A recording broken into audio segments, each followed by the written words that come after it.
အပိုင်း6ကိုတောင်ဟောင်းအတွင်းမှာလျှို့ဝှက်ချက်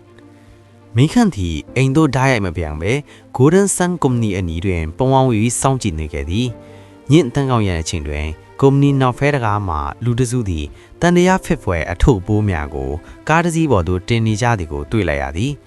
ထိုလူစုထဲတွင်ဓာတ်ပုံထဲမှအမျိုးသားထွန်းထွန်းကိုမင်းခန့်အမှတ်မထင်မြင်လိုက်တဲ့ရင်ခွန်တမ်းများမြန်လာခဲ့သည်မင်းခန့်သည်မိမိ၏ဆိုင်ကဲဖြင့်ထိုကားနောက်သို့တိတ်တဆိတ်လိုက်ပါသွားခဲ့သည်ကားသည်မြို့ပြင်ရှိလူသူကိမဲ့သောဂိုတောင်ဟောင်းရှိတွင်ရပ်တန့်သွားသည်မင်းခန့်သည်ဂိုတောင်အနီးကိုအသားရကတ်သွားပြီးပဒင်းပေါက်အပေါက်ငယ်တစ်ခုမှခြောင်ကြည့်လိုက်ရာသူ့မျက်လုံးများကိုပင်သူမယုံကြည်နိုင်အောင်ချက်သွားရသည်ဂိုတောင်အတွင်း၌စီသူသည်ကလထိုင်တစ်ခုတွင်ကြိုးဖြင့်ချီနှောင်ထားခြင်းခံထားပြီးရှေ့တွင်ထွန်းထွန်းကတစုံတစ်ခုကိုပြင်းပြင်းထန်ထန်မင်းမြနေသည်မင်းတိထားတဲ့အချက်လက်ဒီဖင်မလဲစီသူငါ့ကိုအကုန်ပြောစမ်းထွန်းထွန်းဤအတန်ဒီဟိန်ထွာနေသည်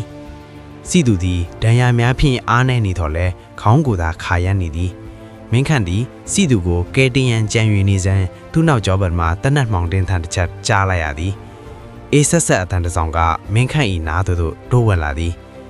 မင်းလည်းအတော်ဆက်ဆူရကောင်းပဲမင်းတငန်ချင်းစီကိုလာခြင်းနေတာလား